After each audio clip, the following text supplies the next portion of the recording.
Hello and আসসালামু আলাইকুম everyone, কেমন আছেন সবাই? আজকে আমি আপনাদের জন্য নিয়ে এসেছি আমার গার্ডেনের একটা ক্লিপ। আজকে আমি আপনাদের সাথে শেয়ার করব যে লাউ গাছ কেন বাহিরে লাগানোর পরে আ পাতাগুলো পুড়ে যায় বা গাছ মরে যায়। তো আজকে আমি আশা করি আপনারা পুরো ভিডিওটি দেখবেন এবং এখানে আমি অনেক টিপস অ্যান্ড ট্রিকস শেয়ার করব, যেখানে আমি আম যে লাউ গাছকে কিভাবে পরিচর্যা করতে হয় এবং কিভাবে রোপণ করতে হয়। তো আমি ডিটেইলসে আপনাদের সাথে শেয়ার করব।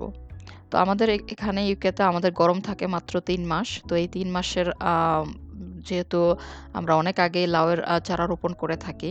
তো সেই ক্ষেত্রে চারাগুলো লং টাইম ঘরের ভিতরে রাখতে হয়। তো ঘরের ভিতরে চারা যখন আমরা রাখি, তখন আসলে সবগুলা চারা আমরা উইন্ডোর পাশে রাখা সম্ভব হয় না। যারা আসলে আমরা অধিক পরিমাণ চারা করে থাকি।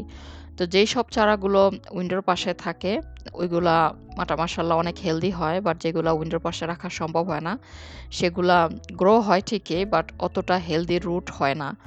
তো দেখা গেছে যে ঘরের চারাগুলো যেগুলাতে রোদ লাগে, কারণ আমরা যখন উইন্ডোর পাশে রাখি তখন রোদ লাগে, এবং লাউয়ের চারা রোপণের ক্ষেত্রে ঘরে আপনি যখন পরিচর্যা করবেন অবশ্যই খেয়াল রাখবেন যাতে চারাগুলোতে পর্যাপ্ত পরিমাণ রোদ লাগে। আদারওয়াইজ চারা গ্রো করলেও ওই চারা বাহিরে লাগানোর পরে আর বাঁচে না।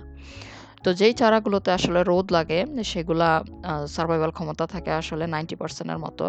আর যেগুলাতে রোদ লাগে না সেক্ষেত্রে ওই চারা আসলে বাঁচার ক্ষমতা খুবই কম থাকে। তো সেক্ষেত্রে আসলে কি করা যেতে পারে? তো আমরা যখন উইন্ডোর পাশে যে চারাগুলা রাখি সেগুলোকে যদি আমরা সোয়াপ করি, অর্থাৎ একটা চারায় যদি ৩ ঘন্টা ৪ ঘন্টা রোদ লাগলো, তারপরে আমি আবার ওই চারাটাকে নিচে ফ্লোরে রেখে আবার যদি আমি উইন্ডোর পাশে আ যে চারাটা রোদ লাগে নাই সেটা রেখে দেই, তাহলে আসলে সবগুলা চারাকে সোয়াপ করে রোদ লাগানো সম্ভব। তো ঘরের চারাগুলো আসলে যখন আমরা বাহিরে যদি ডাইরেক্ট রোপণ করে দেই, ঘর থেকে বের করে সাথে, সাথে সেই ক্ষেত্রে চারা মরে যাওয়ার সম্ভাবনা থাকে খুবই বেশি। কারণ আমাদের ঘরের ভিতরে যে টেম্পারেচার এবং বাইরের যে টেম্পারেচার টোটালি ডিফারেন্ট। সো ঘরের যে ভিতরে যখন চারাটা থাকে সেটা যখন বাইরে সরাসরি পটে রোপণ করা হয় সেক্ষেত্রে আম চারার জন্য খুবই ক্ষতিকর। এই যে দেখুন আমার এই বাকেটের যে চারাগুলো, এই বাকেটের চারাগুলো এগুলা দেখুন একটা চারা অলরেডি মরে গেছে এবং অনেকটার পাতা পড়ে গেছে। খুবই খারাপ অবস্থা। কারণ এই চারাগুলোকে আমি রোদে রাখতে পারি নাই আমার ঘরের ভিতরে যখন ছিল। কারণ আমি অনেক চারা করেছি। তো সেক্ষেত্রে আসলে অতটা টাইমও হয় নাই যে আমি রোদে রাখবো আবার নিচে নামাবো, এবং চারাগুলো অনেক বড় হয়ে গিয়েছিল। তো এইজন্য আমরা যখন আসলে চারাগুলোকে বাহিরে ট্রান্সপ্লান্ট করার আগে আমরা চেষ্টা করব যে আমি যে পটে আমি চারাটা রোপণ করেছি সেটাকে আমি বাইরের টেম্পারেচারে নট রোদে, অর্থাৎ আমরা একটা ছায়াতে রেখে দিব।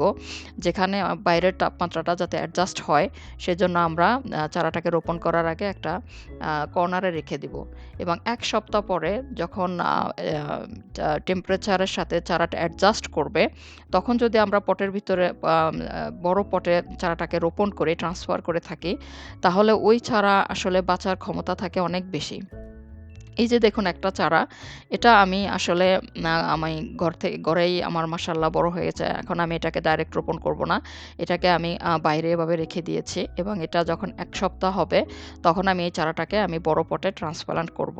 কারণ এতে কি হবে যে আমার চারার যে একটা টেম্পারেচারের যে একটা অ্যাডজাস্টমেন্ট সেটা সুন্দরভাবে অ্যাডজাস্ট হয়ে যাবে, এবং চারাটার সারভাইভাল ক্ষমতাও অনেক বেশি থাকবে। তো এইভাবে আপনারা ডেফিনিটলি ট্রাই করবেন যে ঘর থেকে ডাইরেক্ট চারা এনে যদি আপনি ডাইরেক্ট পটে রোপণ করে দেন সেক্ষেত্রে আপনার চারায় অনেক ক্ষতি হবে। পাতাও পুড়ে যাবে এবং আপনার গাছও মরে যাওয়ার সম্ভাবনা থাকে। বাট আপনি যদি এভাবে চারাটারে অ্যাডজাস্ট করান টেম্পারেচারের সাথে, এবং অতটা রোদ না লাগিয়ে যদি কর্নারে আপনি একটা শেডে রেখে দেন, অর্থাৎ যাতে একটু টেম্পারেচার অ্যাডজাস্ট হয়, হালকা পরিমাণ রোদ লাগে, তাহলে ওই চারা লাগানোর পরে চারা খুবই হেলদি হয়। তো আমি যেইসব চারা রোপণ করেছি, তো আপনারা তো দেখেছেন একটা পটে কিছু চারা মরে গেছে এবং কিছু চারা বেঁচে আছে এবং পাতাও অনেকটা জ্বলে গেছে। তো যখন আমরা চারাগুলোকে রোপণ করব, রোপণ করার পরে যখন আমরা গাছের গোড়ায় পানি দিব, অর্থাৎ যখন আমরা নতুন রোপণ করব, তখন আমরা চেষ্টা করব যে গাছের যে পাতা হয় সে পাতাগুলোকেও পানি দেওয়ার জন্য। কারণ অতিরিক্ত তাপমাত্রা যখন বাহিরে আমরা চারাটা লাগাই, তখন অতিরিক্ত রোদে কি হয় যে পাতাগুলো অনেক সময় পুড়ে যায়। তো আমরা যদি পানিটা একটু স্প্রে করে দেই তাহলে সেক্ষেত্রে খুবই উপকারী হয়। তো এখানে দেখুন আমার চারাটা মাশাআল্লাহ অনেকখানি বড় হয়ে গেছে। আমি এটা নেক্সট উইক রোপণ করে দিব। তো এইভাবে আপনারা অবশ্যই লাউ গাছের পরিচর্যা করবেন এবং লাউ গাছের অবশ্যই 1G কাটিং 2G কাটিং করবেন। কারণ লাউ গাছ যদি আপনারা 1G কাটিং না করেন তাহলে কখনোই লাউ আসবে না। কারণ লাউ নরমালি মেইন যে লতা থাকে সেটাতে কখনোই আসে না। আপনি 1G কাটিং করার পরেই লাউ চলে আসে। সেক্ষেত্রে আপনারা জাস্ট মাথাটা ভেঙে দিবেন, 1 ইঞ্চ পরিমাণ আগাটা ভেঙে দিবেন। তো এক্ষেত্রে দেখুন আমার যেসব পাতাগুলো হলুদ হয়ে গিয়েছে বা যেসব পাতাগুলো পুড়ে গিয়েছে, তো আপনি যদি এই পাতাটা কেটে দেন তাহলে কি হবে, ওখান দিয়ে যে ডালটা ছাড়বে ওই ডালটা আবার একটা বড় শাখা হয়ে যাবে এবং ওই শাখাতেই সুন্দরভাবে লাউ চলে আসবে।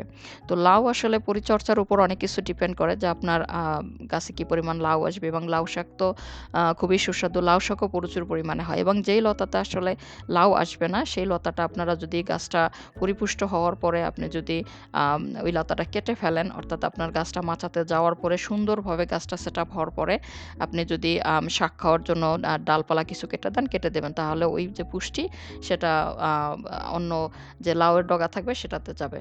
আশা করি আমার আজকের ভিডিওটি আপনাদের কিছুটা হলেও উপকারে আসবে এবং আমি আপনাদের জন্য আরও সুন্দর সুন্দর ভিডিও নিয়ে হাজির হব। আপনারা সেই পর্যন্ত ভালো থাকবেন, সুস্থ থাকবেন।